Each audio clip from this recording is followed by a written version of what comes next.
नमस्कार साथियों। आज हम पढ़ेंगे विकारी शब्द और विकारी शब्द में पढ़ेंगे संज्ञा और संज्ञा से संबंधित महत्वपूर्ण प्रश्नोत्तरी रहेगी, जिनमें संपूर्ण हिंदी व्याकरण को कवर करते हुए हमारा जो आधार है नवीन हिंदी व्याकरण, जो पुरानी बुक चलती थी 9वीं 10 11 12, उसको संपूर्ण कोर्स करवाना है। तो जुड़े रहिए हमारे साथ में। शुरू करते हैं हम आज का टॉपिक। तो आइए, प्रथम क्वेश्चन है, निम्न में से व्यक्तिवाचक संज्ञा किसे कहा जाता है। तो यहाँ सवाल उठता है कि संज्ञा किसे कहा जाता है। कि प्रथम सवाल ये उठता है कि संज्ञा किसे कहा जाता है। तो संज्ञा की परिभाषा हम बचपन से पढ़ते आ रहे हैं। किसी प्राणी, वस्तु, स्थान, भाव आदि के नाम को क्या कहा जाता है? संज्ञा कहा जाता है। जैसे कमला है, हिमालय, अंगूर, आलोक, जोधपुर, मिठास है, जापान किसी देश का नाम है। जैसे जोधपुर, महाभारत, हिमालय, मंगलवार, फरवरी, सूर्य, जो भी नाम है, रामलीला, नुकुल, डिटोल, राजस्थान पत्रिका, ये सभी क्या है? संज्ञा के अंतर्गत आती है। तो आपको यहाँ बताना है कि संज्ञा, तो संज्ञा की परिभाषा आपको पता हो चली गया है। किसी प्राणी, वस्तु, स्थान, भाव के नाम को क्या कहा जाता है? संज्ञा कहते हैं। और संज्ञा के भेद, यानी संज्ञा के कितने भेद है? 3 भेद होते हैं संज्ञा के, जिनमें व्यक्तिवाचक संज्ञा और जातिवाचक संज्ञा और भाववाचक संज्ञा। तो उसी से संबंधित आज की प्रश्नोत्तर रहेगी। तो शुरू करते हैं। निम्न में से व्यक्तिवाचक संज्ञा है, आपको बताना है कि इस चारों विकल्पों में से कौन सी व्यक्तिवाचक संज्ञा है। नदी, पंखा, जयपुर, कुत्ता। तो आपको क्या बताना है, इसमें से व्यक्तिवाचक संज्ञा कौन सी है। तो नदी नहीं हो सकती, यानी नदी कई होती है, उनका नाम होता है। पंखा भी कई कंपनी के आते हैं। जयपुर ये स्थान का नाम है। तो यहाँ पर जब व्यक्तिवाचक संज्ञा क्या होगी? जयपुर रहेगी। अगला क्वेश्चन देखिए। शहर में आजकल चोरियां बहुत हो रही है। रेखांकित पद है, पद में संज्ञा पूछ रहा है, यानी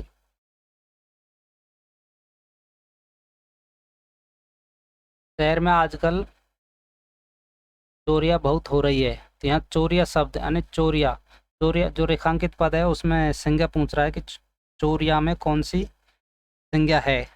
तो बताइए, जातिवाचक संज्ञा या व्यक्तिवाचक संज्ञा या भाववाचक संज्ञा, इनमें से कोई नहीं। तो इसका आंसर क्या होगा? जातिवाचक संज्ञा। ठीक है, यानी चोरी भाववाचक संज्ञा है। और भाववाचक संज्ञा को कोई शब्द जब बहुवचन में प्रयुक्त होता है तो उसे जातिवाचक संज्ञा का रूप धारण कर लेता है, यानी उसे जातिवाचक संज्ञा में कन्वर्ट कर सकते हैं, बदल सकते हैं। तो इसलिए चोरिया हो गया, यानी चोरी की क्या हो गया? चोरिया। तो जातिवाचक संज्ञा में गई। अगला क्वेश्चन की ओर बढ़ते हैं। अगला क्वेश्चन है कि आज कोई टेक्निकल मिस्टेक आ गई, आंसर पहले ही साथ में ही आ रहे। तो देखिए, प्रभु शब्द से बनी जो भाववाचक संज्ञा, यानी प्रभु शब्द से बनी भाववाचक संज्ञा है। आपको बताना है कि प्रभु से आपको भाववाचक संज्ञा बनाना है। तो इसका आंसर है प्रभुता। और ऑप्शन 4 दे रखे, इसमें प्रभा उपयुक्त में से कोई नहीं। तो इसका आंसर क्या होगा? प्रभुता। ठीक है ना, कि प्रभु से बनी जो भाववाचक संज्ञा वो प्रभुता बना सकते हैं अपन, है ना। इसमें क्या है कि जो प्रत्यय जोड़ के हम इसकी भाववाचक संज्ञा बना सकते हैं। जैसे प्रभुता, ता प्रत्यय हो गया इसमें, है ना। और जैसे प्रभुत्व है, तो इसी प्रभु से क्या बन गई? भाववाचक संज्ञा प्रभुता और प्रभुत्व। तो आगे बढ़ते, अगला क्वेश्चन है, निम्न में से जातिवाचक संज्ञा कौन सी है। इनमें से पूछना है कि विकल्प में से कि जातिवाचक संज्ञा कौन सी है। तो इसमें आंसर पहले से ही है मजदूर, यानी इसमें जातिवाचक संज्ञा क्या है? मजदूर है।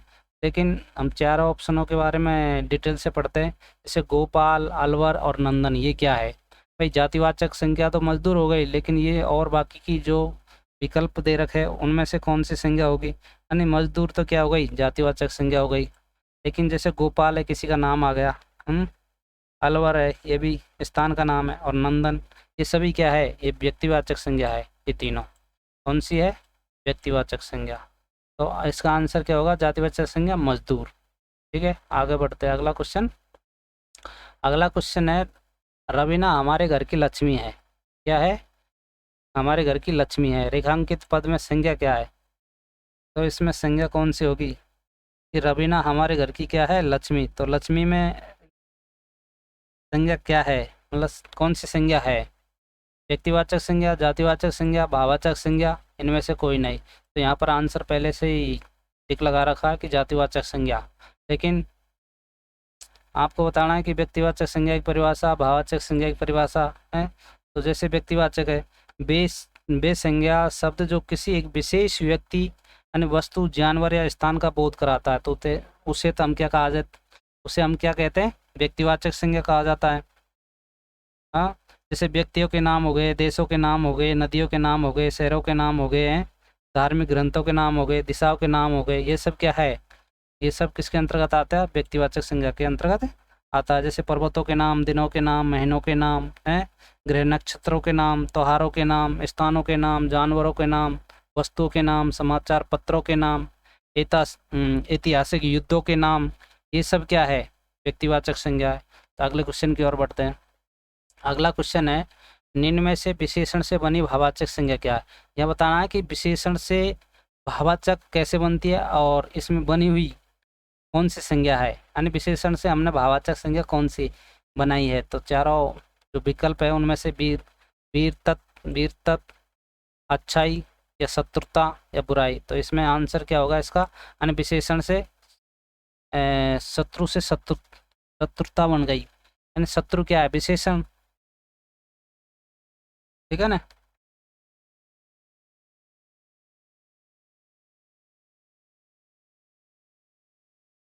तो जातिवाचक संज्ञा क्या? शत्रु से बनी भाववाचक संज्ञा है शत्रुता, या शत्रुता, शत्रुता है ना।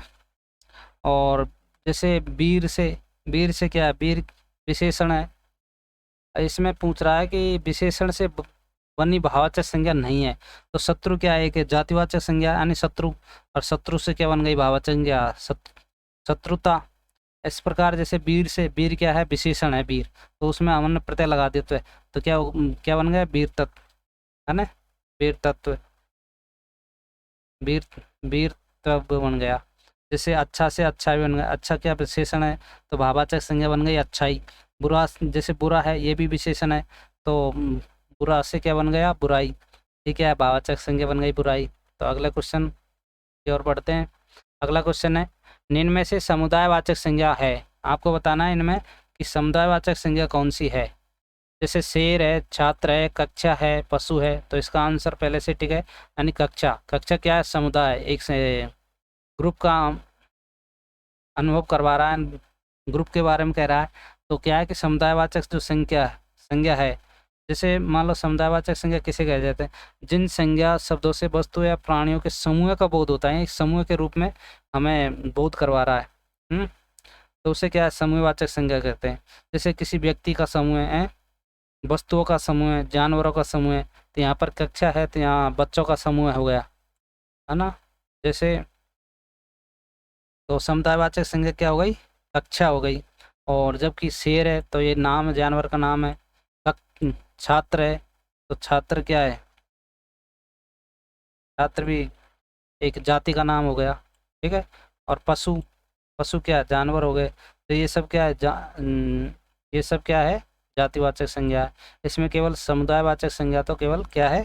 कक्षा है। अगला क्वेश्चन की ओर बढ़ते हैं। अगला क्वेश्चन है, उस पर दुखों का पहाड़ टूट पड़ा, रेखांकित पद में संज्ञा है। आपको बताना दुखों, यानी दुखों में कौन सी संज्ञा है? भाववाचक संज्ञा, व्यक्तिवाचक संज्ञा, जातिवाचक संज्ञा, या फिर इनमें से कोई नहीं। इसका आंसर है जातिवाचक संज्ञा, यानी दुख में दुखों, बहुवचन होगा दुखों, तो दुखों में क्या है? जातिवाचक संज्ञा है। जैसे दुख भाववाचक संज्ञा है, मान लीजिए कि भाववाचक संज्ञा क्या है? दुख है, और दुख को हम बहुवचन बनाएंगे, यानी दुख हो गया दुखों। तो दुखों यानी किसी भी भाववाचक संज्ञा को अगर हम बहुवचन बनाएंगे तो वो क्या है? जातिवाचक संज्ञा का भेद माना जाएगा, वो जातिवाचक संज्ञा के अंतर्गत जाएगी। ठीक है। जैसे कि बहुवचन में प्रयुक्त होता है तो वह जातिवाचक संज्ञा का रूप धारण कर लेता है, इसलिए दुखों को जातिवाचक संज्ञा के अंतर्गत रखा जाता है। ठीक है। जैसे भाववाचक संज्ञा किसे कहते हैं, आपको बताना है कि जैसे भाववाचक संज्ञा, भाववाचक संज्ञा हम बचपन से ही पढ़ते आ रहे हैं कि किसी भाव, गुण, दशा, अवस्था आदि का जो बोध कराने वाले जो शब्द होते हैं वो भाववाचक संज्ञा कहते हैं, है ना। और व्यक्तिवाचक संज्ञा आपने पढ़ ही लिया कि वे संज्ञा शब्द जो किसी एक विशेष व्यक्ति, जानवर, स्थान का बोध कराता है वो व्यक्तिवाचक संज्ञा होता है। भाववाचक संज्ञा में, भाववाचक संज्ञा के भी दो भेद होते हैं, है ना। एक तो रूढ़, यौगिक, ठीक है। इसमें रूढ़ में जैसे बिना किसी व्याकरण इकाई में निर्मित, जैसे दया, क्रोध, घृणा, मोह, लव। और यौगिक होते हैं जो विभिन्न प्रत्ययों के योग से बनते हैं ये। और यौगिक, है ना, ये 5 प्रकार की होती है, आगे पढ़ेंगे विस्तार से। जैसे बूढ़ा को बुढ़ापा हो गया, ठीक है। तो इसका आंसर क्या होगा कि दुखो, दुखो क्या है, जातिवाचक संज्ञा है। तो अगले क्वेश्चन की ओर बढ़ते हैं। अगला क्वेश्चन है अपना कि कल शाम मैदान में सभी कल श्याम मैदान में सभा थी। तो बैक में रेखांकित पद में कौन सी संज्ञा है, यानी सभा में कौन सी संज्ञा है, आपको बताना है कि सभा में कौन सी संज्ञा है। जैसे व्यक्तिवाचक संज्ञा है, या भाववाचक संज्ञा, या समुदायवाचक संज्ञा है, या फिर द्रव्यवाचक संज्ञा। तो यहाँ पर क्या है इसका आंसर, समुदायवाचक संज्ञा है। व्यक्तिवाचक संज्ञा हमने देख लिया है, भाववाचक संज्ञा किसी भाव, गुण, दशा आदि की अवस्था है, और समुदायवाचक संज्ञा यानी किसी समूह का बोध कराए। और अगर द्रव्यवाचक संज्ञा की बात की जाए तो द्रव्यवाचक संज्ञा से उस द्रव्य या पदार्थ का बोध होता है हमें जिसे हम माप या तोल सकते हैं, परंतु क्या उन्हें अनकाउंटेबल होते हैं, यानी गिन नहीं सकते। तो द्रव्यवाचक संज्ञा हो गया। जैसे धातुओं में अगर देखा जाए तो लोहा वगैरह है ना। तो इसका आंसर क्या होगा, यानी सभा, सभा एक समुदायवाचक संज्ञा है। अगला क्वेश्चन की ओर बढ़ते हैं। अगला क्वेश्चन है निम्न में से भाववाचक संज्ञा है, आपको बताना है इनमें से भाववाचक संज्ञा कौन सी है। जैसे गीता, कुरान है, पढ़ाई है, बाइबिल है, इनमें से बताओ कि भाववाचक संज्ञा कौन सी है। तो इसका आंसर है पढ़ाई। तो भाववाचक संज्ञा को हो गई पढ़ाई है। और पढ़ना क्या है, क्रिया, और क्रिया शब्द से हमें भाववाचक संज्ञा बनानी है, तो ई क्या जोड़ दिया इसमें, प्रत्यय, तो पढ़ाई हो गया, है ना। और जो बाकी की है, गीता है, कुरान है, बाइबल, ये किसी क्या है, ग्रंथ के नाम है। तो ये इनमें क्या हो गई, व्यक्तिवाचक संज्ञा हो गई, ठीक है ना। भाई जो धार्मिक ग्रंथों के नाम है ना, जैसे रामायण, महाभारत, गीता, कुरान, बाइबल, ये सब क्या है, ये सब आती है उसमें व्यक्तिवाचक के अंतर्गत आती है। अगला क्वेश्चन की ओर बढ़ते हैं। अगला क्वेश्चन है गाय चर रही है, रेखांकित पद में संज्ञा है, यानी गाय चर रही है। तो इसमें आपको बताना है कि इसमें संज्ञा कौन सी है। जैसे व्यक्तिवाचक है, भाववाचक है, या जातिवाचक है, या द्रव्यवाचक संज्ञा है। तो इसमें रेखांकित पहले से आंसर आपके सामने ही जातिवाचक संज्ञा है। इसमें क्या है, गाय, यानी गाय का हमने बहुवचन बना दिया गाय, तो गाय क्या बहुवचन गई, तो जातिवाचक संज्ञा होगी, ठीक है। ये गाय चर रही है रेखांकित है ना, क्योंकि इसमें पशु एक जाति है, और पशु और एक जाति है। अगर पशु में किसी का नाम होता तो वो क्या व्यक्तिवाचक संज्ञा में चली जाती। तो इस प्रकार अगला क्वेश्चन है कोमलता शब्द, कोमलता शब्द में संज्ञा है, आपको बताना है कोमलता जो शब्द है, कोमलता शब्द जिसमें कौन सी संज्ञा है। इसमें क्या है, भाववाचक संज्ञा है ना। तो भाववाचक संज्ञा है कोमल, कोमल में ता, कोमलता हो गया। कोमल विशेषण से बनी शब्द भाववाचक संज्ञा है, यानी विशेषण से इसे हमने क्या बना दिया, भाववाचक संज्ञा। अब आपको बताया विशेषण से भाववाचक कैसे बनता है। जैसे कोमल में ता जोड़ दिया, कोमलता हो गया है। लाल में माँ जोड़ दिया, लालिमा हो जाता है, ठीक है ना। जैसे विनम्र में ता जोड़ेंगे तो विनम्रता हो जाएगा। कठोर में कठोरता होगा, है। इसी तरीके से हम विशेषण से भाववाचक कई बहुत सारे भाववाचक संज्ञा बना सकते हैं। जैसे लाल का लालिमा हो गया, मोटा का मोटापा हो गया, चतुर का चतुरता हो गया, हरा को हरियाली हो गया, है, मीठा को मिठास होगा, चंचल को चंचलता हो गया, सर्द को सर्दी हो गया, आलसी को आलस्य हो गया। इसी तरह से हम पढ़ेंगे आगे क्रिया शब्दों से भाववाचक कैसे बनती है, जातिवाचक संज्ञा से भाववाचक कैसे बनता है व कैसे बनती है, और सर्वनाम शब्दों से भाववाचक संज्ञा कैसे बनती है।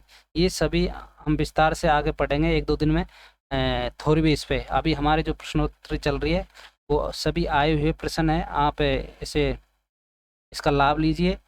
हम आगे पढ़ेंगे तो आगे आज के लिए इतना ही काफ़ी। हमारा अंतिम क्वेश्चन था, और हमारे यूजीसी नेट के लिए और आरपीएससी फर्स्ट व सेकंड ग्रेड के लिए और स्कूल व्याख्या तक के लिए हिंदी साहित्य का इतिहास चल रहा है, यानी उससे संबंधित वीडियो अपलोड की जाती है हमारे ऑन बीपी दल पर यूट्यूब चैनल पर। तो उसमें हमारा जो टॉपिक चल रहा है वो भक्ति काल है, और भक्ति काल में संत काव्य चल रहा है। ठीक है, तो आप हमारे साथ बने रहे और हमें ऐसे ही आपका सम्मान और प्यार देते रहे। तो आज के लिए इतना ही काफ़ी। नमस्कार दोस्तों, स्वस्थ रहिए, मस्त रहिए, पढ़ाई में व्यस्त रहिए। नमस्कार।